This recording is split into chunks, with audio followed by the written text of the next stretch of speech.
team, welcome back to Doing It at Home. I'm Sarah, and in today's video, we are going to be chatting about surviving the 2-week wait period. Because let's be real, it can be excruciating and a mental mind when you're thinking about, is every little symptom that's popping up an indication of a period or a pregnancy? So we're gonna be talking about some tips and things that you can do to move through the 2 weeks and not lose your damn mind.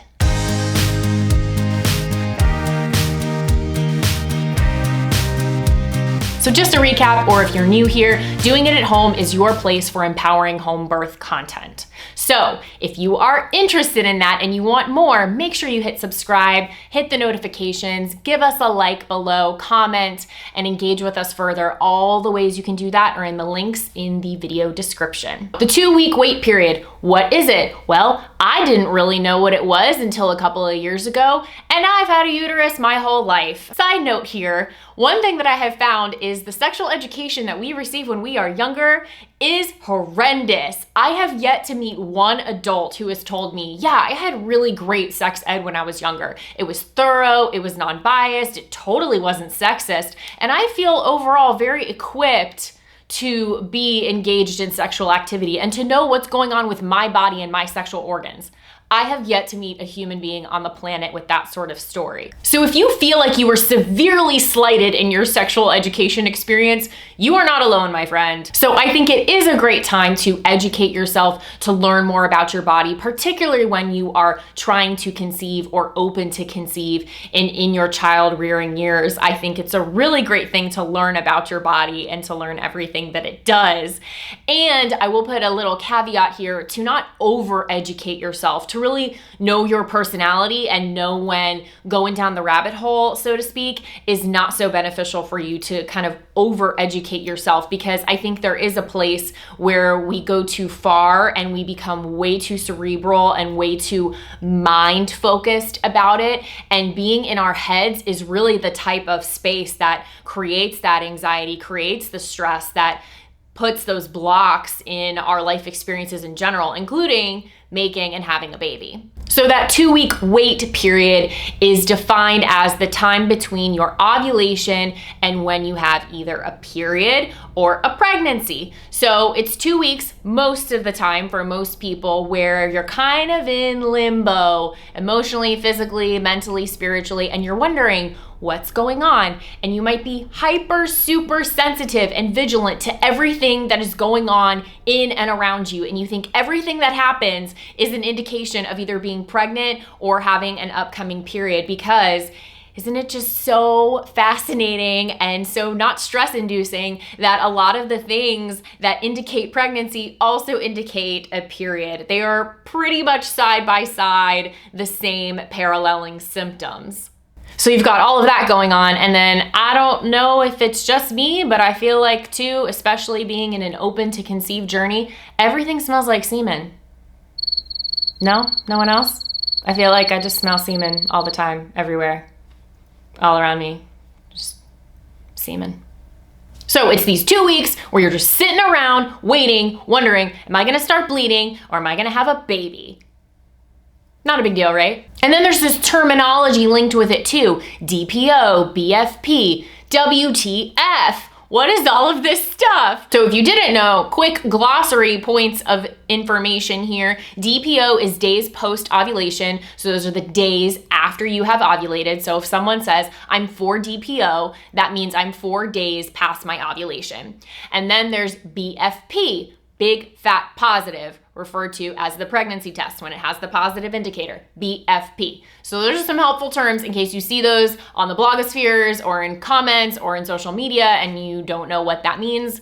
Now you know what that means. Why I wanted to do this video now, actually at this particular moment in time, is because I'm in a 2-week wait period myself, and I've been through about 13 of these bad boys over the past year since we've been open to conceive or trying to conceive in our own journey. And each one has been different for me. I will say I have run the gamut. I have been completely chill and calm. I have been counting down the seconds, essentially. I have laughed, I have cried, I've talked to people, I've taken so many premature pregnancy tests. So it feels like I've kind of done it all. You name it, I've probably done it. And I totally get how this experience can leave you feeling a little unhinged. I myself have felt like an old school European monarch at times, totally paranoid and thinking everyone's out to get them and like they can talk to animals.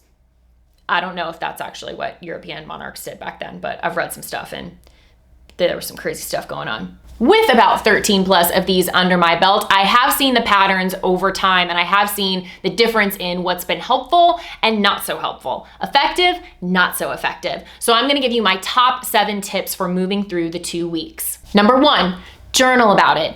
Get those feelings out in some way. Journaling might not be the way that works for you. Maybe it's not just written form. Maybe you prefer to type. Maybe you prefer to put notes on your phone. Maybe you prefer to video yourself like this, but a way to process and let the feelings that you're having move. It's important to get those feelings out. Feelings that are not expressed, when they are suppressed or repressed, that creates stagnant energy and our body physically responds to that. And that is not the type of stuff that you need and it's gonna be helpful during that 2-week wait period where you're waiting to see if you have a baby growing inside of you. So get the feelings out. Journaling is a great way to do that.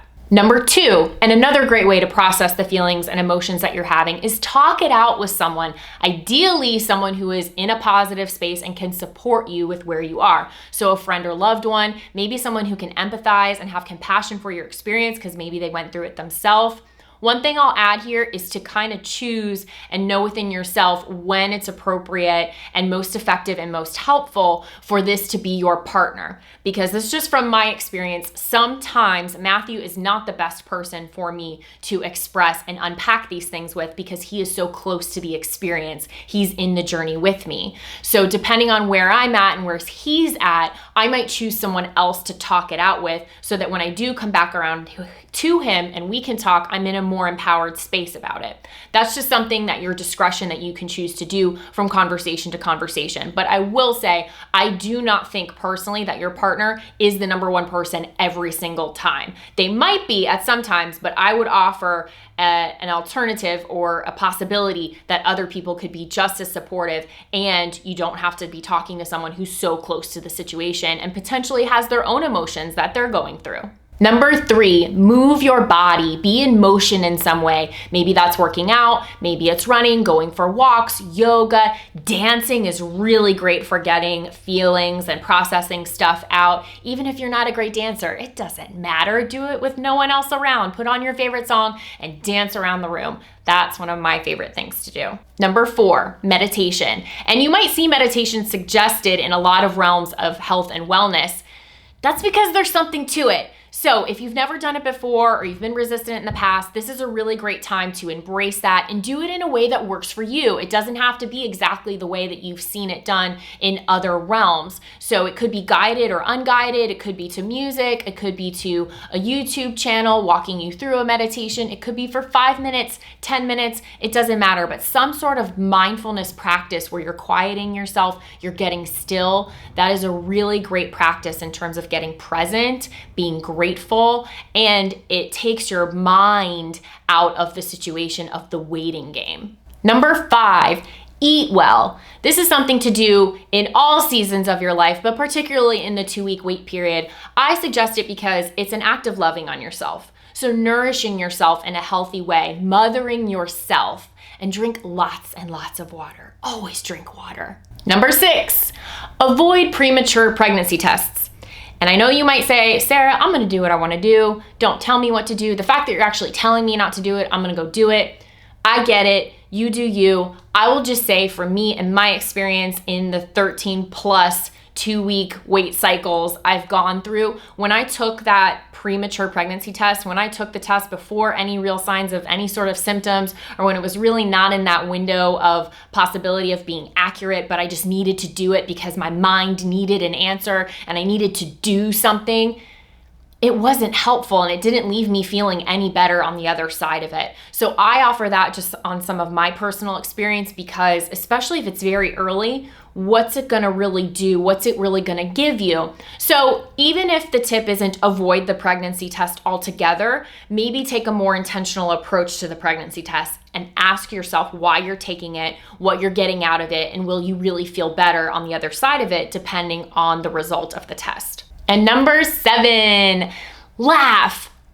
Laugh, find ways to laugh and be in a state of joy. So whether that's watching some of your favorite shows or comedies, listening to comedies, being around people who make you laugh, laughter is so healing. And I believe it's another practice in terms of getting present, and being in that joy space creates relaxation in your body. And that's ideally what we want in those 2 weeks. Regardless of what the result is, it's a practice in relaxing, in being present, in being in the space of trust and surrender. And I will offer a number 8 bonus here for you if this resonates with you, because this is something I've been practicing, but I understand it might not resonate or work for everyone.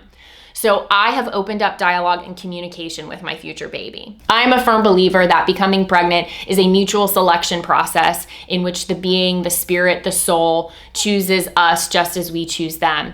And so I believe that he or she is out there.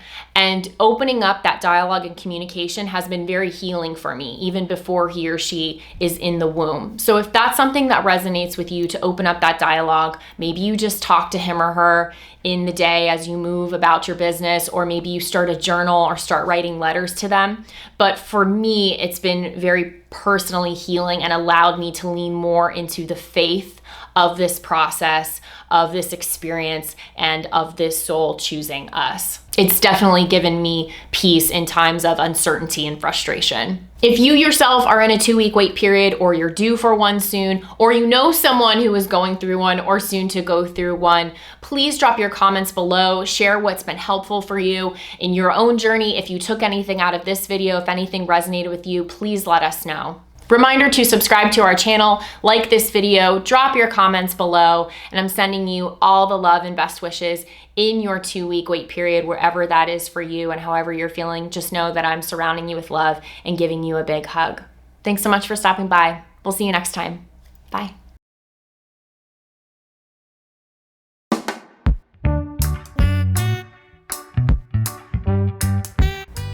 I look like a ghost? My biggest problem, man. I'm trying to look like a vampire. Oh, I'm gonna sweat in this shirt. I'm gonna sweat. All right, let's do this quick.